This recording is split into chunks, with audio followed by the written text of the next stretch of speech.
here with Jackie and Carol, and I'm delighted to say that we're also joined by comedians, husband and wife Paul Merton and Suki Webster. Hello to you both. Hello, Jeremy. How are you? You look different today. He does look different, doesn't he? It's my Jeremy disguise. It's good. Listen, have we got that right, that answer? I think it's nonsense. It's nonsense? Yeah. Well, I mean, the point of what we do, improvisation, is to be funny. I mean, don't tell jokes, I suppose, in the sense that if you're telling a joke, that's not improvise. Yeah, I don't know where you got that from. Well, look, inquiries will be made. Yeah, I think people will be brought to account. Yeah, it's nonsense. Last time you were here, we were Jeremy. talking.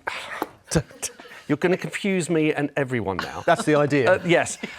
Last time you were here, we were talking about the improv show that you were doing at the Comedy Store. Yes. But now you're taking that and you're going up to the Pleasance for the festival. In Edinburgh, yeah. In Edinburgh, 10 nights from the 9th to the 19th of August. Mm-hmm. Do you have to adapt the show when you take it to the Fringe? Is it different? The only difference is, I mean, the show that we're doing at the Comedy Store, we've got about another few weeks to go. We've got Ross Noble next week, Stephen Mangan after that, so it's all going well. But basically in Edinburgh, we're doing a 1 hour version of it because it's a 1 hour slot. So that's the only difference, really, isn't it? And we'll have the marvellous Mr. Mike McShane. Oh, yes. Today, and Kirsty Newton on keyboard. Yes. So essentially, it's the same selection of games, but we've been doing different games every week. So we've got a big choice of games we can choose. We will do different games every day. An hour goes by really quickly. Essentially, it's like just the equivalent of doing the first half of what we're doing at the store. Let's have a look. We've got a clip of you two in action. This is from the Comedy Store. OK. And after I'd been insulted by Peter, I said to Dominic, do you know what Peter said to me? You're He said, Peter? I'm Peter, yes. You mean Peter One? Peter One, yes, Peter One. You've been married so many times, darling, it's hard to keep Yes. track. I I said to Peter One, I told... I call you Pete. You're the second Pete. Repeat. Yes, indeed. Thank you, we're here every Wednesday.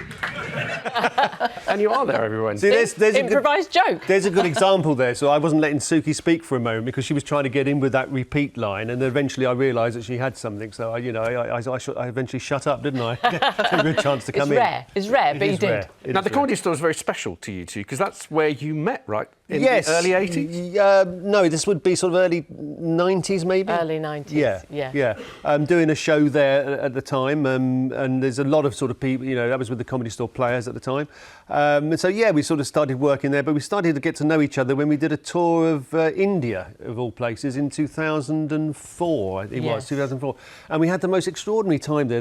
We played to very much Indian audiences, middle class Indian audiences in function rooms and hotels, and we got a standing ovation every night. They loved seeing their culture replayed for our European eyes, because we said, well, should we, if somebody shouts out Bollywood, should we try and do Bollywood? Would that be insulting? We thought, no, if they say Bollywood, we'll go for it. And we tried to genuinely do it, which of course was hysterical, because we couldn't do it.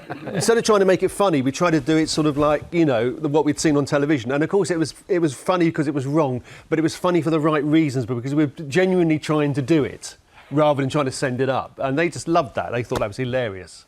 Now, look, I've got to ask about Have I Got News for You? You finished the run in June. Yes. I mean, politics in the way that it's been recently, I can imagine that the sort of jokes kind of write themselves, although I'm sure you work very hard at writing them. I don't write any jokes for that show. The writers do. I think they'll be pleased to hear that the jokes write themselves. But look, the question I've got, it's quite a lot of politicians have made an appearance on it. You've had Boris Johnson, Nigel Farage, Angela Rayner, Jess Phillips. Is there someone that you would really love to have had on, but you haven't quite got to it? I mean, as a politician, a Disraeli. I think would have been great. Yeah, or Gladstone. Well, yeah, you're more of a Gladstone fan. Disraeli for me. Listen, what if you got a phone call saying Donald Trump's up for doing it? Would you have him on? I would immediately suspect it was a hoax call. Yeah, of course, absolutely. I mean, there's no way, he would come on the show, obviously. But yeah, I mean, William Hague hosted it one week, or a couple of weeks he did that, in fact. We had quite a few people on in the early days once they were trying all sorts of different hosts and stuff. But yeah, Donald Trump would be a joy. I think Ian would love to have Donald Trump on the show. Can I just ask you, when you're doing something like Have I Got News for You, that's your area, you're very comfortable there and you're very good at doing it.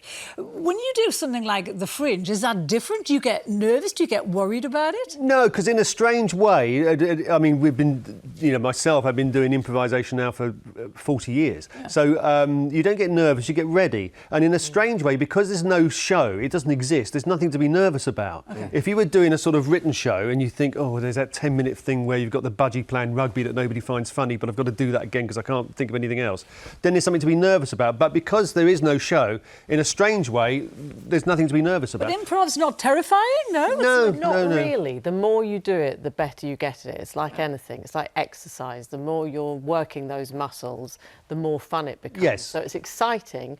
And with this new show, we've particularly tried to make the wobble board wobble more because that's more interesting. And does it help that you are close to each other? Oh, yes. It does, yeah. Paul, by the way.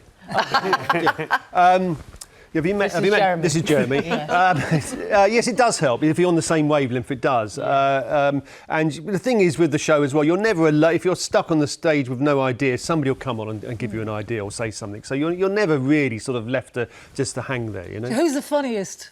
Well, me, obviously. Yeah, I knew you said that.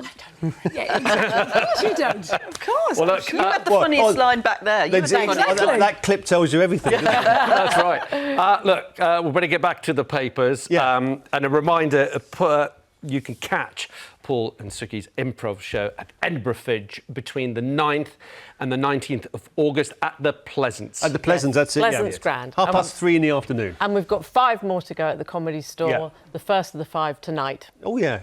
We better go then, wouldn't we? Yeah. But better get ready. Yeah.